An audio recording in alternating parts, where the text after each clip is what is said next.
Hello everyone and welcome. Today we are going to talk about dialects and why they are such an important part of language. Curious, when people hear the word dialect, they often think only about pronunciation or accent. But in reality, dialects are much more complex and much more meaningful than that. This presentation explores how language varies across regions, across social groups, and across history. It also helps us understand why this variation matters. Thoughtful, dialects are not random differences in speech. They reflect identity, culture, history, and community. By studying them, we learn not only about language itself, but also about the people who speak it. Let us begin with a simple but important question. What is a dialect? Curious, many people assume that a dialect is just a different accent. In everyday speech, people often confuse these two ideas. However, accent refers mainly to pronunciation, while dialect includes much more than that. A dialect can involve differences in vocabulary, grammar, sentence structure, and pronunciation. Thoughtful, so when we hear someone speaking differently, we are not just hearing a different sound system.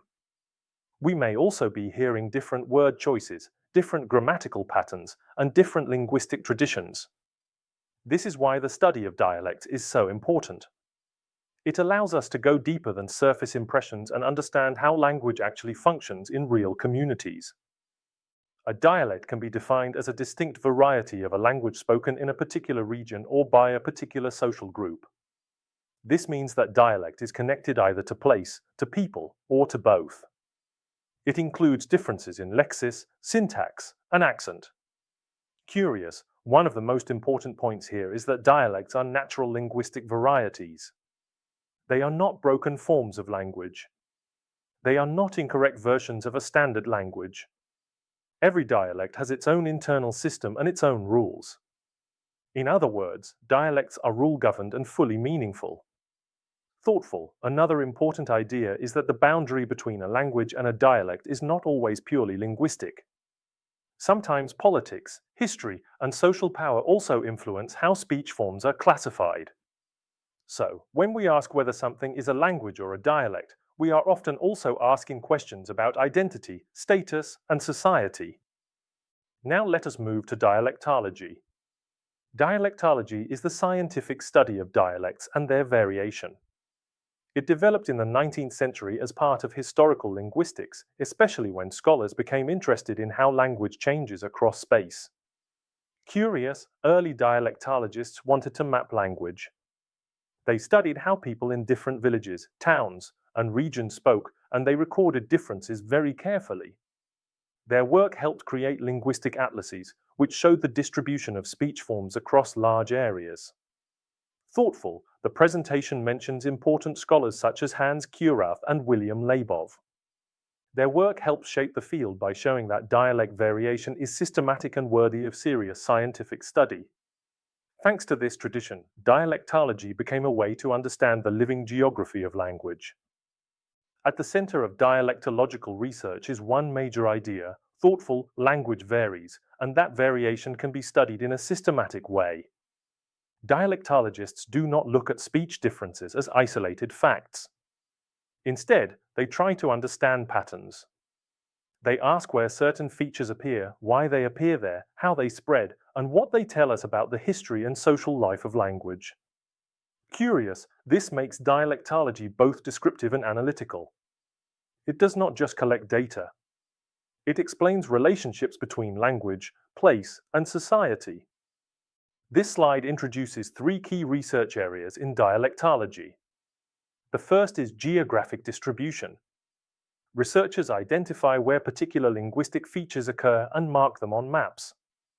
Curious, one important tool is the isogloss, which is a line showing the boundary of a specific linguistic feature. Isoglosses help researchers see dialect zones and patterns of regional variation. The second area is language change over time. Dialectology studies how dialects develop, evolve, and diverge from common ancestors. It also examines language contact because dialects influence one another through borrowing of words, grammatical structures, and sounds. The third area is mutual intelligibility. Thoughtful. This means asking whether speakers of different varieties can understand one another. This question is very important because it helps linguists decide whether two speech forms should be viewed as dialects of one language or as separate languages.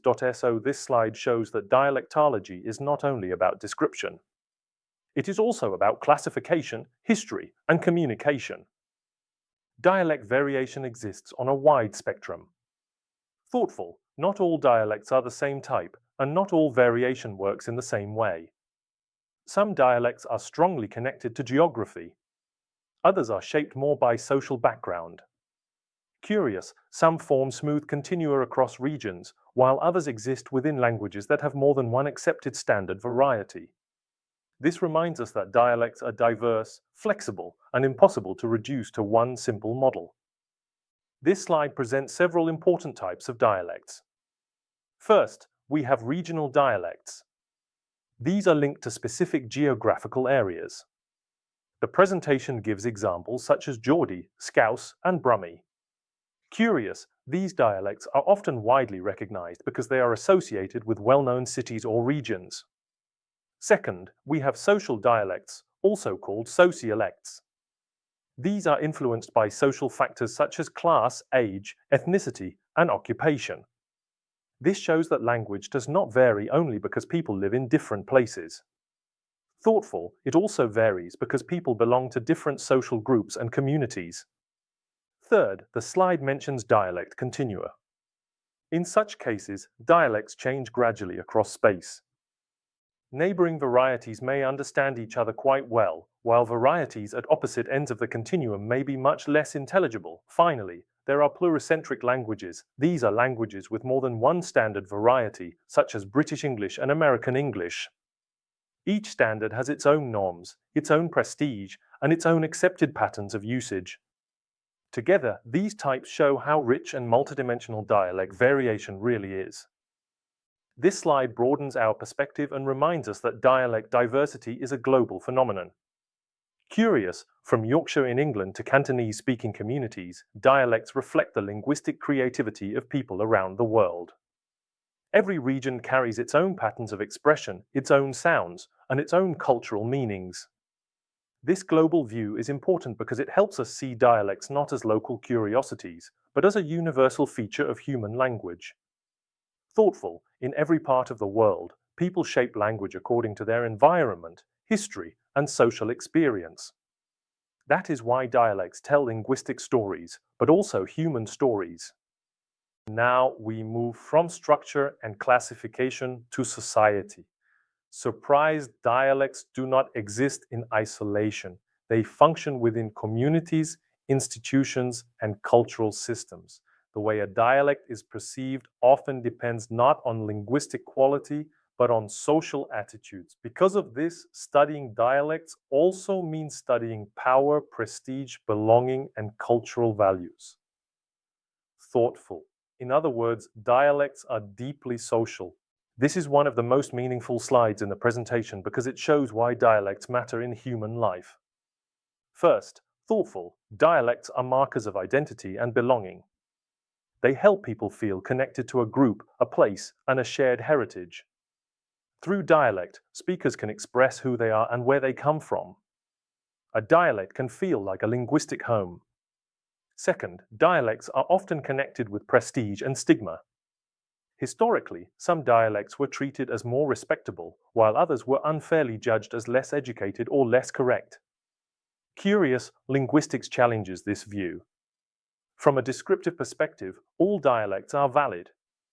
All of them are systematic and meaningful. Third, dialects carry cultural richness. They preserve unique vocabulary, idioms, and ways of seeing the world. They also preserve the memory of communities across generations.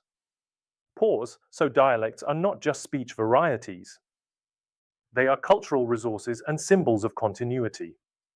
To conclude, dialects are living and dynamic varieties of language. They are not relics of the past. They continue to change, adapt, and develop together with the communities that speak them. Thoughtful. They also serve as windows into identity.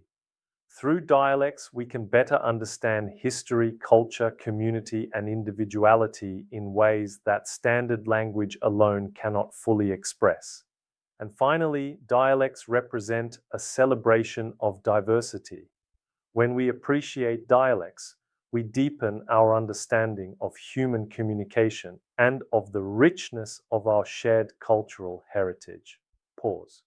As the presentation reminds us through the famous quotation by Max Weinreich, the distinction between a language and a dialect is often shaped by more than language alone. Thank you very much for your attention.